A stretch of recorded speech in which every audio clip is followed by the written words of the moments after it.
ദൈവസന്നിധിയിലേക്ക് സമർപ്പിച്ചുകൊണ്ട് ആരാധനയുടെ മണിക്കൂറിലേക്ക് നമ്മൾ കടക്കാൻ പോവുകയാണ്. രാജാതിരാജനായ ഈശോ കടലിനെ ശാന്തനാക്കിയവൻ, കാറ്റിനെ ശാന്തനാക്കിയവൻ, നമ്മുടെ രാജാതിരാജനായ ഈശോ നമ്മുടെ മുന്നിലേക്ക് എഴുന്നള്ളി വരികയാണ്. നമ്മുടെ എല്ലാ ജീവിത നിയോഗങ്ങളും തിരുസന്നിധിയിൽ സമർപ്പിച്ചുകൊണ്ട് പ്രാർത്ഥനാ നിമിഷങ്ങളാണിത്. ഈശോയെ, നിങ്ങളുടെ എല്ലാ ഉടമ്പടി നിയോഗങ്ങളെയും ഈശോയുടെ സന്നിധിയിലേക്ക് ഞങ്ങൾ സമർപ്പിക്കുകയാണ്. ഈശോയെ, എഴുന്നള്ളി വരണമേ.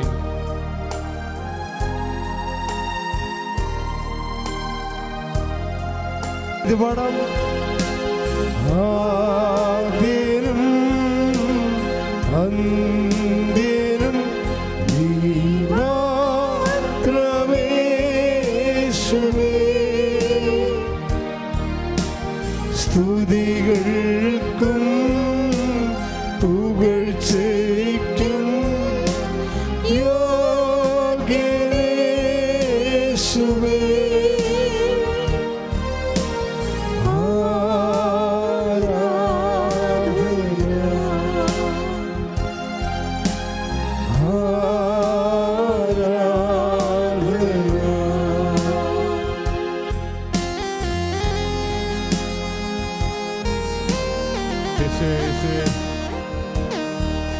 സ്തുതിക്കട്ടെ. ശക്തിയോട് വിളിക്കട്ടെ. ഇരുകരങ്ങളും ഉയർത്തി സ്തുതിക്കട്ടെ. യേശുവേ, യേശുവേ, യേശുവേ, യേശുവേ, രാജാതിരാജനായ യേശുവേ, ഇതാ നമ്മുടെ മുന്നിൽ നമ്മുടെ സന്നിധിയിലേക്ക് കടന്നു വരികയാണ്.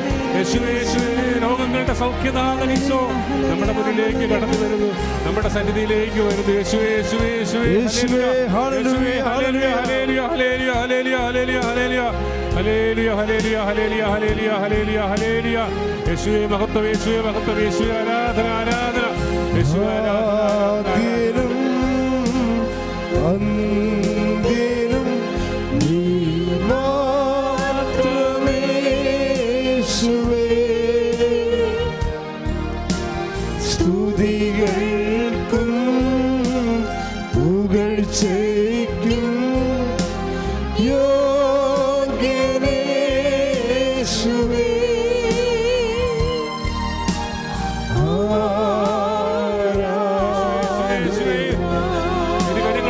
യേശുവേ, യേശുവേ, യേശുവേ, ആരാധന.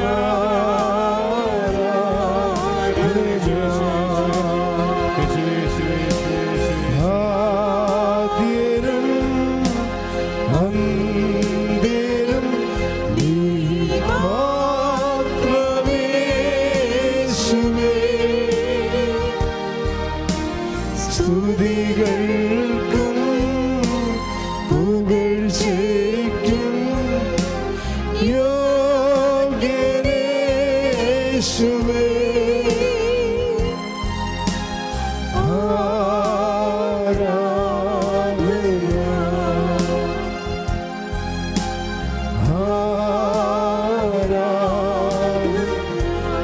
സ്തുതിക്കട്ടെ. ഹല്ലേലൂയ, ഹല്ലേലൂയ, ഹല്ലേലൂയ, യേശുവേ.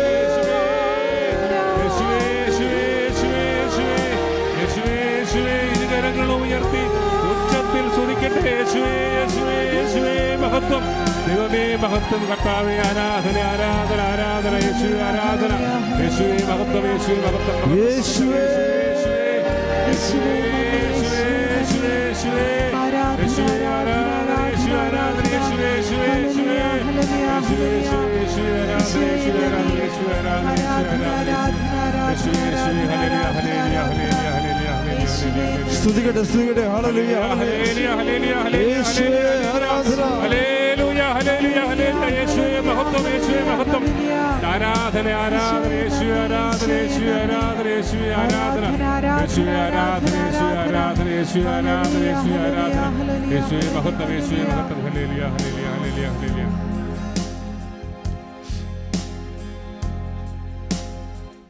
ഏറ്റു പ്രാർത്ഥിക്കുക. പരിശുദ്ധ അമ്മേ, പരിശുദ്ധ അമ്മേ, കൃപാസനം കൃപാസനം, പ്രസാദവര മാതാവേ, പ്രസാദവര മാതാവേ, അങ്ങേ സന്നിധി അങ്ങേ സന്നിധി ഞാൻ ചെയ്ത ഉടമ്പടി പാലിക്കാൻ എനിക്ക് ശക്തി തരണമേ. എല്ലാ തിങ്കളാഴ്ചകളിലും കൃപാസനത്തിൽ നടക്കുന്ന ഉടമ്പടി ആരാധനയിലും പങ്കെടുത്ത് പ്രാർത്ഥിക്കുന്നവരുടെ പ്രാർത്ഥനയോട് ചേർത്ത് എൻ്റെ ആവശ്യം സാധിച്ചു തരണം. ശ്രുതികട ഹല്ലേലൂയ. അമ്മേ, പരിശുദ്ധമ്മേ, കൃപാസനം, പ്രസാദവര മാതാവേ, ഈ സന്നിധി ഞങ്ങൾ ചെയ്ത ഉടമ്പടി പാലിക്കാൻ ഞങ്ങളുടെ കുടുംബത്തിന് ശക്തി തരണമേ. എല്ലാ ചൊവ്വാഴ്ചകളിലും കൃപാസനത്തിൽ നടക്കുന്ന ഉടമ്പടി ആരാധനയിൽ പങ്കെടുത്ത് പ്രാർത്ഥിക്കുന്നവരുടെ പ്രാർത്ഥനയോട് ചേർത്ത് എൻ്റെ ആവശ്യം സാധിച്ചു തരണം. ശ്രുതികട ഹല്ലേലൂയ.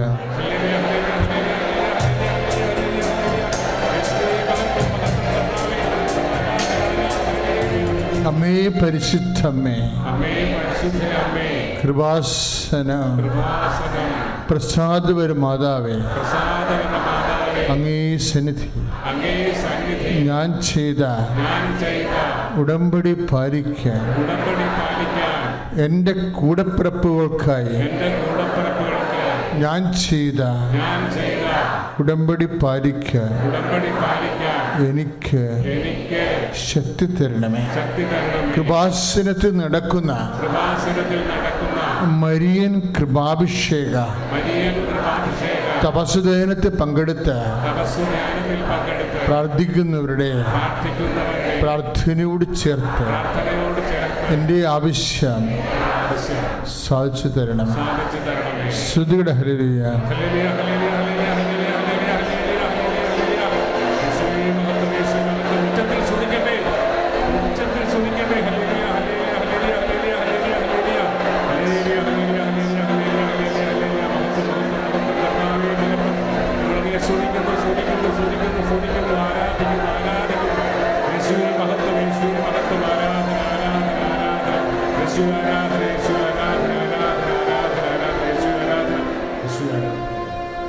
ഈശോമിശിഹായ്ക്ക് സ്തുതിയായിരിക്കട്ടെ. എൻ്റെ പേര് ആൻമരിയ. ഞാൻ കലൂരിൽ നിന്നാണ് വരുന്നത്. ഇവിടെ ആലപ്പുഴ തന്നെയാണ് വീട്. എൻ്റെ ഇടവക കാട്ടൂർ സെൻറ്റ് മൈക്കിൾസ് ഫെറോന ചർച്ചാണ്. ഞാനിവിടെ ഉടമ്പടി എടുക്കുന്നത് കഴിഞ്ഞ വർഷം ജൂൺ 9 തീയതിയാണ്. അപ്പം ഞാൻ 3 വർഷമായിട്ട് നീറ്റ് ഡ്രോപ്പ് ചെയ്ത് നീറ്റിന് വേണ്ടിയിട്ട് പ്രിപ്പയർ ചെയ്യുമായിരുന്നു. കഴിഞ്ഞ വർഷം എനിക്ക് ബോർഡറിലാണ് എനിക്ക് MBBSൻ്റെ അഡ്മിഷൻ നഷ്ടമായത്. അപ്പം ഞാൻ എക്സാം എഴുതി കഴിഞ്ഞിട്ട് ഞാൻ ഇവിടെ ഒന്ന് ഉടമ്പടി എടുക്കുകയായിരുന്നു. പണ്ട് മുതലേ നല്ലതുപോലെ തന്നെ സ്കൂളിലൊക്കെയാണ് അക്കാഡമിക്സ് നല്ലതുപോലെ പഠിച്ചു വന്നിരുന്ന ഒരാളായിരുന്നു. അപ്പോൾ അതുകൊണ്ട് എനിക്ക് എൻ്റെ മെറിറ്റിൽ ഭയങ്കര വിശ്വാസമായിരുന്നു, എൻ്റെ ബുദ്ധിയിലും. ഞാൻ പഠിക്കും, അപ്പോൾ അതുകൊണ്ട് എനിക്ക് ഉറപ്പായിട്ടും കിട്ടും എന്നുള്ളൊരു വിശ്വാസമായിരുന്നു. കുർബാനയ്ക്ക് പോകുന്ന ദിവ്യബലിയിൽ പങ്കെടുക്കുകയും ദിനം പ്രതി നൊവേനയൊക്കെ ചൊല്ലുകയും നമ്മൾ വീട്ടിൽ കൊന്തേർപ്പിക്കുകയും ചെയ്യുന്നൊരു കുടുംബമായിരുന്നു നമ്മൾ. അപ്പം എനിക്ക് വിശ്വാസം ഉണ്ടോയെന്ന് ചോദിച്ചാൽ വിശ്വാസമുണ്ട്, ഞാനൊരു ക്രിസ്ത്യാനിയാണ്. പക്ഷേ എന്ന് പറഞ്ഞാൽ അതിൽ ഞാൻ പൂർണ്ണമായിട്ട് വിശ്വസിക്കുന്നില്ല. ഞാൻ എപ്പോഴും സയൻറ്റിഫിക് കാര്യങ്ങളുടെ പുറകിൽ പോവുകയും ഞാൻ ഇങ്ങനെയൊരു സംഭവം ഉണ്ട്, ഓക്കെ, ഒരു സ്പിരിച്വൽ പവർ ഉണ്ട് എന്നുള്ളൊരു സംഭവം ഞാൻ പൂർണ്ണമായിട്ടും ഒരിക്കലും ഞാൻ വിശ്വസിച്ചിരുന്നില്ല. അപ്പം ഞാൻ കഴിഞ്ഞ വർഷം ഉടമ്പടി എടുത്ത് ആദ്യമൊക്കെ ഉടമ്പടി നല്ലപോലെ അതിൽ പങ്കുകൊണ്ട് അതിന് ശേഷം ഞാൻ കുറേ ഉഴപ്പി. അപ്പോൾ എനിക്ക് കഴിഞ്ഞ വർഷം അഡ്മിഷൻ ശരിയായില്ല. അപ്പം ഞാൻ 3ാമത്തെ പ്രാവശ്യം റിപ്പീറ്റ് ചെയ്യാൻ വേണ്ടിയിട്ട് പാലായിലേക്ക് പോയി. പാലായിൽ പോയിട്ട് ഞാൻ ആദ്യമൊക്കെ എനിക്ക് കുറേയൊന്നും പ്രേക്ഷിത പ്രവർത്തനം ചെയ്യാൻ പറ്റുന്നില്ലായിരുന്നു. ഞാൻ അവിടെ പ്രാർത്ഥനയൊക്കെ കറക്റ്റായിട്ട് പങ്കെടുക്കുകയും ബൈബിൾ വായനയൊക്കെ ചെയ്യുകയും ചെയ്യുന്നുണ്ടായിരുന്നു.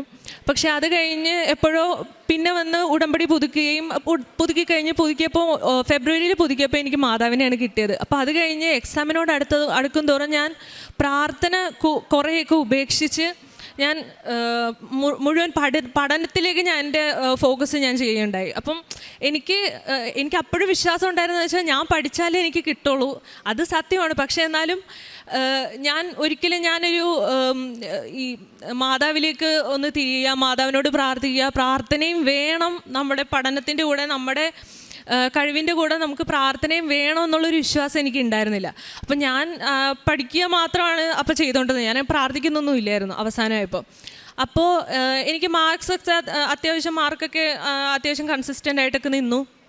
പക്ഷേ അവസാനത്തെ 3 ദിവസം, എക്സാമിന് അവസാനത്തെ 3 ദിവസം മുന്നേ എനിക്കൊന്നും പഠിക്കാൻ പറ്റുന്നില്ല. എനിക്ക് പരീക്ഷ എഴുതാൻ പറ്റുന്നില്ല. ഞാനങ്ങനെ എക്സാമിന് മാർക്ക് കുറഞ്ഞാൽ ഭയങ്കര സങ്കടപ്പെട്ട് അടുത്ത എക്സാമും കുളവാക്കും. അങ്ങനെ ഒരാളല്ല ഞാൻ. അടുത്ത എക്സാമിന് പിടിക്കാം, അടുത്ത എക്സാമിന് അടിപൊളിയാക്കാം എന്നുള്ള ഒരാളാണ്. പക്ഷേ ഞാൻ ആ സമയത്ത് എനിക്ക് മാർക്ക് ഒരു എക്സാം എഴുതാൻ പറ്റിയില്ല. ആ എക്സാം മര്യാദക്ക് എഴുതാനും പറ്റുന്നില്ല. എക്സാം ഹാളിൽ നിന്ന് ഞാൻ ഇറങ്ങിപ്പോരുന്നു. എനിക്ക് എക്സാമിൽ നിന്ന് എനിക്ക് ടെമ്പറേച്ചർ കൂടുന്നു, എൻ്റെ മൊത്തം ടെൻഷനായി, എനിക്ക് ഭയങ്കര ഹാർട്ട് ബീറ്റ് കൂടുന്നു. അതെനിക്ക് ഫീൽ ചെയ്യാൻ പറ്റുന്നു. എനിക്കൊന്നും ചെയ്യാൻ പറ്റുന്നില്ല. ആ എക്സാമിൻ്റെ ഈ വർഷത്തെ നീറ്റ് എക്സാമിൻ്റെ 3 ദിവസം മുന്നേ ഞാൻ ഒന്നും പഠിച്ചില്ല. ആ 3 ദിവസം ഒന്നും പഠിച്ചിട്ടില്ല. ഞാൻ എക്സാമിൻ്റെ തലേ ദിവസം വീട്ടിലേക്ക് പാലയിൽ നിന്ന് തിരിച്ചു വരാമെന്ന് പറഞ്ഞിരുന്നത് ഞാൻ 3 ദിവസം മുന്നേ ഞാൻ വീട്ടിലെത്തിയപ്പോഴും ഞാൻ ഡോക്ടറിനെ കാണിക്കാം. വീട്ടിലെത്തിയപ്പോൾ ഓൺലൈൻ എക്സാം എഴുതിയിട്ടാണെങ്കിലും എനിക്ക് ഫുൾ എക്സാം കംപ്ലീറ്റ് ചെയ്യാൻ പോലും പറ്റുന്നില്ല. ഞാൻ എക്സാം പോസ് ചെയ്യും, പിന്നെ ഒന്ന് ഡീപ് ബ്രെത്ത് എടുക്കും, എന്നിട്ട് പിന്നെയും എക്സാം എഴുതും. അങ്ങനെയായിരുന്നു ഫുൾ എക്സാം എഴുതിക്കൊണ്ടിരുന്നത്. മൊത്തം എക്സാം കംപ്ലീറ്റ് ചെയ്യാൻ പോലും പറ്റുന്നില്ല. അപ്പം ഞാനിങ്ങനെ വിചാരിച്ചായിരുന്നു എനിക്ക് ഈ വർഷത്തെ ഇനി നീറ്റ് എക്സാം പോലും എഴുതാൻ പറ്റുമെന്ന് പോലും ഞാൻ വിചാരിച്ചിരുന്നതല്ല. അപ്പോൾ എക്സാമിൻ്റെ ആ ദിവസം ഞാൻ മാതാവിൻ്റെ കാശുരൂപവും മാതാവിൻ്റെ ഉപ്പ്, ഒരു ട്രാൻസ്പെറൻറ്റ് ബോട്ടിൽ മാത്രമേ നമുക്ക് കൊണ്ടുപോകാൻ പറ്റുള്ളൂ. എക്സാം ഭയങ്കര സ്ട്രിക്റ്റാണ്. അപ്പോൾ ആ ഉപ്പ് നമ്മുടെ കുടിവെള്ളത്തിൻ്റെ അകത്തിട്ട് അതും കൊണ്ടുപോയിരുന്നു. അപ്പം അന്നത്തെ ദിവസം മാത്രമേ എനിക്കൊരു കുഴപ്പമില്ല.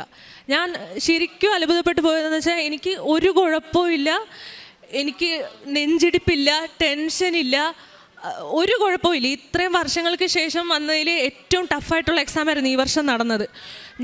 എൻ്റെ എക്സാം ഹോളിൽ ഇരുന്ന് കുറേ പിള്ളേർ കരയുന്ന ഞാൻ കണ്ടതാണ് പരീക്ഷ എഴുതിക്കൊണ്ട്. പക്ഷേ എനിക്ക് മാത്രം ഒരു കുഴപ്പമില്ല. ഞാൻ പരീക്ഷ എഴുതി പുറത്തു വന്നു. എങ്ങനെയുണ്ടായിരുന്നു ചോദിച്ചു. ഞാൻ പറഞ്ഞു ടഫായിരുന്നു, നല്ല ടഫായിരുന്നു. വീട്ടിൽ വന്നിരുന്ന് മാർക്ക് നോക്കിയപ്പം ഞാൻ വിചാരിച്ചു ഓക്കെ, കുഴപ്പമില്ലാത്തൊരു മാർക്കുണ്ട്, എനിക്ക് കിട്ടിക്കോളും. അപ്പോൾ ഞാൻ കഴിഞ്ഞ വർഷത്തെ റിസൾട്ട്സൊക്കെ വന്നു കഴിഞ്ഞപ്പോൾ കഴിഞ്ഞ വർഷത്തെ റാങ്ക് ലിസ്റ്റൊക്കെ എടുത്ത് വെച്ച് നോക്കിയപ്പോഴത്തേക്കും അപ്പം ഞാൻ വിചാരിച്ചു കഴിഞ്ഞ വർഷത്തെ വെച്ചിട്ട് എനിക്ക് എന്തായാലും കിട്ടും. അങ്ങനെ വിചാരിച്ച് പിന്നെ ഞാൻ എൻ്റെ അത്രയും മാതാവ് എന്നെ ആ ദിവസം അത്രയും സഹായിച്ചിട്ട് ഞാൻ പിന്നെയും ഉടമ്പടി ഒഴുപ്പുമാണ് ചെയ്തത്. ഞാൻ ആ സമയത്ത് എൻ്റെ മെറിറ്റിന് മാത്രം വിശ്വസിച്ചുകൊണ്ട് ഞാൻ എനിക്കിത്ര മാർക്കുണ്ട്, എനിക്കിത്ര റാങ്കുണ്ട്, എനിക്ക് കിട്ടിക്കോളും അങ്ങനെ പറഞ്ഞു. എന്നിട്ട് ഫസ്റ്റ് അലോട്ട്മെൻറ്റിന് കൊടുത്ത് റിസൾട്ട് വന്നപ്പം എനിക്ക് കിട്ടിയില്ല എന്ന് പറഞ്ഞപ്പോൾ ഞാൻ ഭയങ്കരമായിട്ട് തകർന്നു പോയി. നമ്മളെല്ലാവരും ഞാൻ ഏത് കോളേജിൽ പോകണം എല്ലാം ഞാനിങ്ങനെ തീരുമാനിച്ച് വെച്ചിരിക്കുക. 3 വർഷമായിട്ട് കഷ്ടപ്പെട്ട് 3 വർഷം കൊണ്ട് കിട്ടിയ സാധനം പെട്ടെന്നില്ല എന്ന് പറയുമ്പോഴത്തേക്കും ഭയങ്കര സങ്കടമായി. വീട്ടിലാണെങ്കിലും ഭയങ്കര സങ്കടമായി. എന്നെ എല്ലാവരും ഇങ്ങനെ കുറ്റപ്പെടുത്തിക്കൊണ്ടിരിക്കുക, നീ പ്രാർത്ഥിക്കാഞ്ഞിട്ടാണ്, നിനക്ക് വീട്ടിൽ പപ്പയും അമ്മയും എപ്പോഴും പറയും നിനക്ക് പ്രാർത്ഥന എന്ന് പറയുന്ന സാധനമില്ല, നീ പ്രാർത്ഥിക്കാത്തതുകൊണ്ടാണ്, നീ അത്രയും നിൻ്റെ കഴിവിന് മാത്രം അഹങ്കരിച്ചതുകൊണ്ടാണ് നിനക്കിത് വന്നതെന്ന് എനിക്ക് എപ്പോഴും പറയുമായിരുന്നു. അപ്പോൾ അത് കഴിഞ്ഞ് ഞാൻ ഇവിടെ മാതാവിൻ്റെ അടുത്ത് വന്നു, ഉടമ്പടി പുതുക്കി. ഞാൻ ഓഗസ്റ്റ് മുതൽ ഇവിടെ പ്രേക്ഷിത പ്രവർത്തനം ചെയ്യുകയാണ്. ഇവിടെ ഓഗസ്റ്റിൽ ഉടമ്പടി പുതുക്കി, അച്ഛനെ കണ്ടു, അച്ഛൻ എന്നെ ബ്ലെസ് ചെയ്തു. അത് കഴിഞ്ഞ് ഞാൻ സെക്കൻഡ് അലോട്ട്മെൻറ്റിന് വേണ്ടി കൊടുത്തു.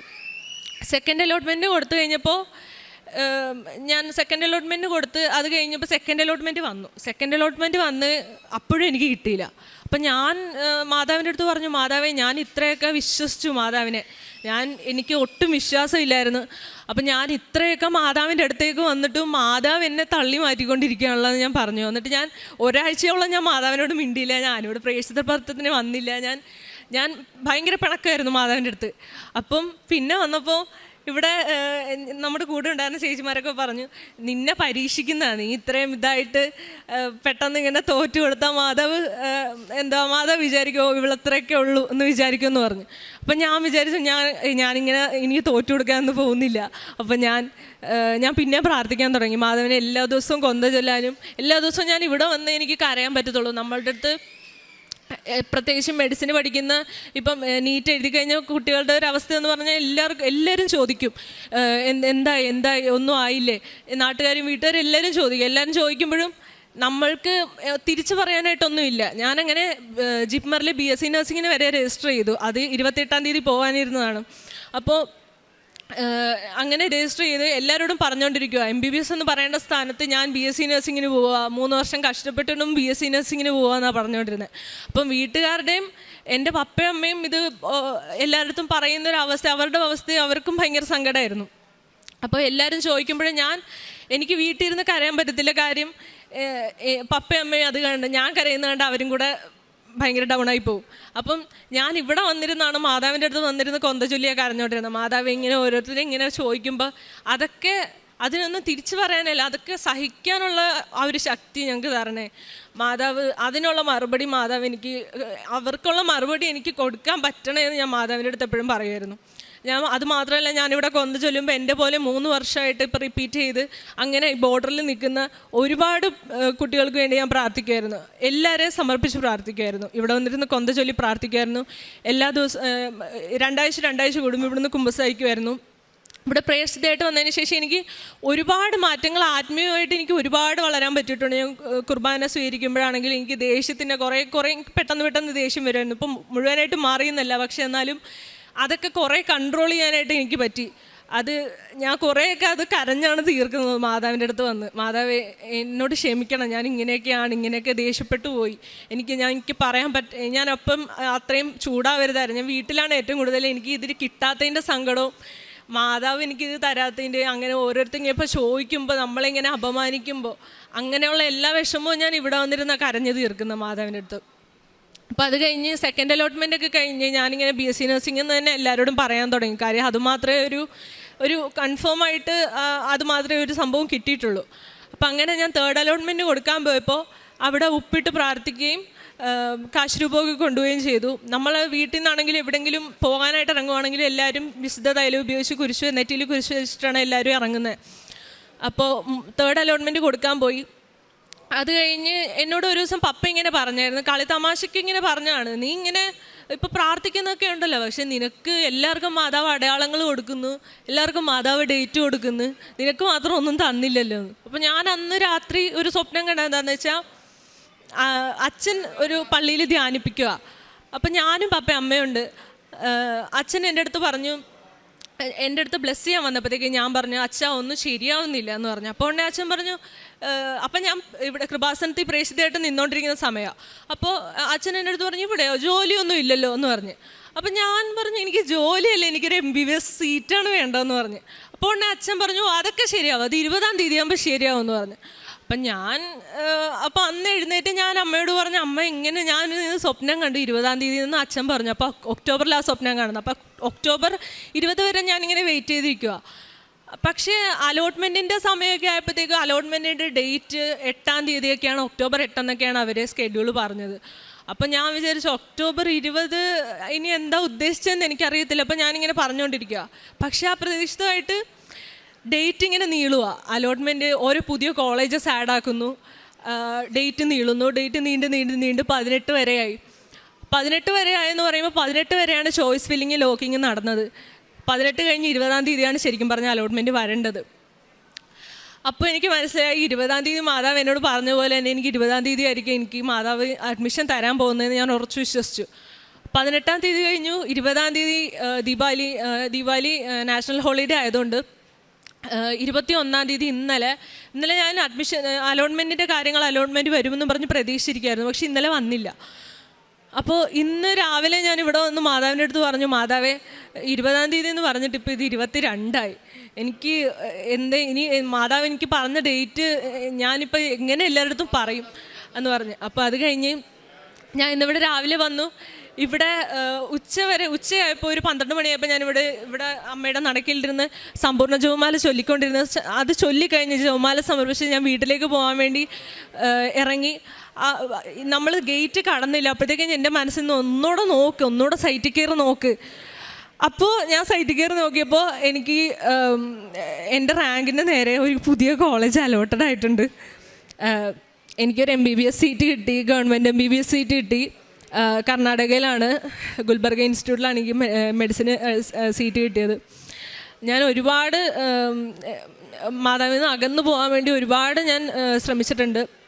അതേപോലെ തന്നെ എനിക്ക് കിട്ടിയ വേറൊരു സാക്ഷ്യം എന്താണെന്ന് വെച്ചാൽ, എനിക്ക് കഴിഞ്ഞ മാസം നല്ലൊരു പനി വന്നു.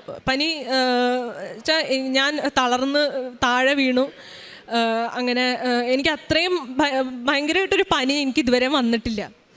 അപ്പോൾ ആ പനി വന്നപ്പോഴത്തേക്കും മാതാവിൻ്റെ കാശ്രൂപം നെഞ്ചത്ത് പിടിച്ചു കഴിഞ്ഞപ്പോഴത്തേക്കുമാണ് എനിക്ക് പനി പെട്ടെന്ന് കുറഞ്ഞ് ഞാൻ ഭയങ്കരമായിട്ട് ഷിവർ ചെയ്യുന്നുണ്ടായിരുന്നു. എൻ്റെ BP ലോ ആയിരുന്നു. ഞാൻ തന്നെ ഇങ്ങനെ മനസ്സിലിങ്ങനെ വിചാരിച്ച് ഇനിയിപ്പോൾ മരിക്കാൻ പോകണമെന്ന് വരെ ഞാൻ ചിന്തിച്ചു. കാര്യം എനിക്കങ്ങനെ ഇതുവരെ അങ്ങനെ ഒരു സംഭവം ഉണ്ടായിട്ടേ ഇല്ല. ഞാൻ ഭയങ്കര പാനിക്കായി, എനിക്ക് നല്ല ടെമ്പറേച്ചർ കൂടിയിട്ട് അത്രയും പ്രശ്നമായി. പക്ഷേ കാശുരൂപം നെഞ്ചത്തെടുത്ത് വെച്ച് കഴിഞ്ഞപ്പോഴത്തേക്ക് പെട്ടെന്ന് ഞാൻ വെട്ടി വിയർക്കാൻ തുടങ്ങി. അങ്ങനെ എൻ്റെ പനി പെട്ടെന്നാണ് കാശുരൂപം വെച്ച് കഴിഞ്ഞപ്പോൾ ആ സെക്കൻഡ് തന്നെ അപ്പം തന്നെ ഞാൻ ഭയങ്കരമായിട്ട് വിയർത്ത് ആ പനി എന്നെ വിട്ടുപോയി. ഒരു അധികം ആൻറ്റിബയോട്ടിക് എടുക്കേണ്ട ഒരു മെഡിസിൻ അങ്ങനെ കഴിക്കേണ്ട ഒരു ആവശ്യം എനിക്ക് വന്നിട്ടില്ല. ഞാൻ പ്രേക്ഷിത പ്രവർത്തനമായിട്ട് ചെയ്തത് പത്രം ഇവിടുന്ന് കൊണ്ടുപോയി ജനറൽ ഹോസ്പിറ്റലിലൊക്കെ കൊടുത്തിട്ടുണ്ട്. അതേപോലെ തന്നെ ഒരു ഓൾഡ് ഏജ് ഹോമിൽ വിസിറ്റ് ചെയ്തിട്ടുണ്ട്. സ്വഭാവത്തിലെന്ന് പറഞ്ഞാൽ ഞാൻ ഒരുപാട് ഇങ്ങനെ പ്രാർത്ഥിക്കുന്ന ഒരു ടൈപ്പ് ആളല്ല. ഞാൻ പള്ളിയിലൊക്കെ പോകും, എല്ലാ ദിവസവും കൊന്തയൊക്കെ ചൊല്ലും. പക്ഷേങ്കിൽ ഞാനത് ഭയങ്കര മൈൻഡ്ഫുള്ളായിട്ട് ഭയങ്കര ഫോക്കസ്ഡ് ആയിട്ട് ചെയ്യുന്ന ഒരാളല്ല. കൊന്ത ചൊല്ലുന്നതിൻ്റെ ഇടയ്ക്കാണെങ്കിലും എനിക്ക് എൻ്റെ ചിന്തകൾ പല വഴി ഇങ്ങനെ പോയി അത് എവിടെയെങ്കിലുമൊക്കെ വേറെ എവിടെയെങ്കിലുമൊക്കെ ആയിരിക്കും എത്തുന്നത്. അപ്പം ഞാൻ അതിൽ കൂടുതൽ ഫോക്കസ് ചെയ്യാൻ ഞാൻ സ്വന്തമായിട്ട് കൊന്ത ചൊല്ലുക എന്ന് പറയുന്നത് എൻ്റെ സ്വപ്നത്തിൽ പോലും ഉണ്ടായിരുന്നില്ല. കാര്യം ഞാനങ്ങനെ ചൊല്ലുന്ന ഒരാളെ അല്ല. വീട്ടിൽ തന്നെ ആരെങ്കിലുമൊക്കെ അമ്മ നിർബന്ധിക്കുമ്പോൾ വന്ന് കൊന്തയ്ക്കിരിക്കും, അങ്ങനെ ഒരാളായിരുന്നു. പക്ഷേ ഇപ്പം ഞാൻ എല്ലാ ദിവസവും കൊന്ത ചൊല്ലുന്നുണ്ട്.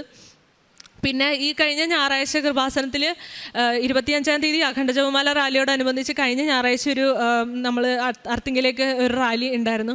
അപ്പം എനിക്ക് 25-ാം തീയതി എൻ്റെ മനസ്സിങ്ങനെ പറഞ്ഞു, ജിപ്മറിൽ പോകാനാണെങ്കിലും എനിക്ക് 25-ാം തീയതി എനിക്ക് റാലിക്ക് വരാൻ പറ്റത്തില്ല.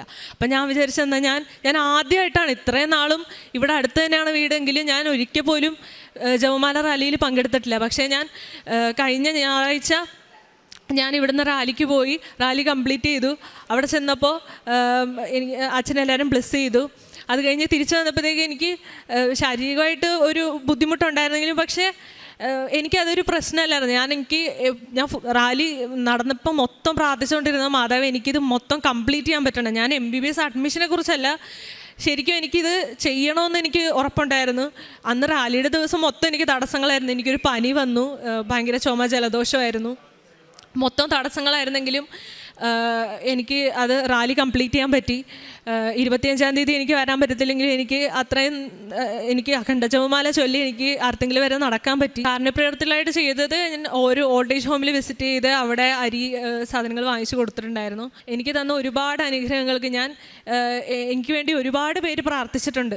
ഒരുപാട് പേര് നമ്മളെ കുത്തി വേദനിപ്പിക്കാൻ വേണ്ടി ഓരോ കാര്യങ്ങൾ ഇങ്ങനെ ചോദിക്കുമ്പോഴും അഡ്മിഷൻ ശരിയായോ, എന്തായി, അവർക്ക് കിട്ടി, ഇവർക്ക് കിട്ടി, എല്ലാം ഇങ്ങനെ നമ്മളുടെ അടുത്ത് ഇങ്ങനെ നമ്മൾ ഇങ്ങനെ പറയുമെന്ന് എനിക്കറിയില്ല. പക്ഷെ എന്നാലും ഞാനതൊക്കെ മാതാവിൻ്റെ അടുത്താണ് വന്ന് പറഞ്ഞുകൊണ്ടിരുന്നത്. മാതാവ് ഇങ്ങനെ ഓരോരുത്തരിങ്ങനെ പറയുന്നത് എനിക്ക് മാതാവിൻ്റെ അടുത്ത് മാത്രമേ എനിക്ക് വന്ന് പറയാൻ പറ്റത്തുള്ളൂ. അപ്പോൾ എനിക്ക് വേണ്ടി പ്രാർത്ഥിച്ച ഒരുപാട് പേരുണ്ട്. അവരോട് എല്ലാവരോടും ഞാൻ നന്ദി പറയുന്നു. അവരെല്ലാവരും മാതാവിൻ്റെ സമീപം ഞാൻ സമർപ്പിക്കുന്നു. ഇത്രയും വലിയ അനുഗ്രഹം അമ്മ എനിക്ക് തന്നത്, അമ്മയോട് ഞാൻ ഒരുപാട് നന്ദി പറയുന്നു.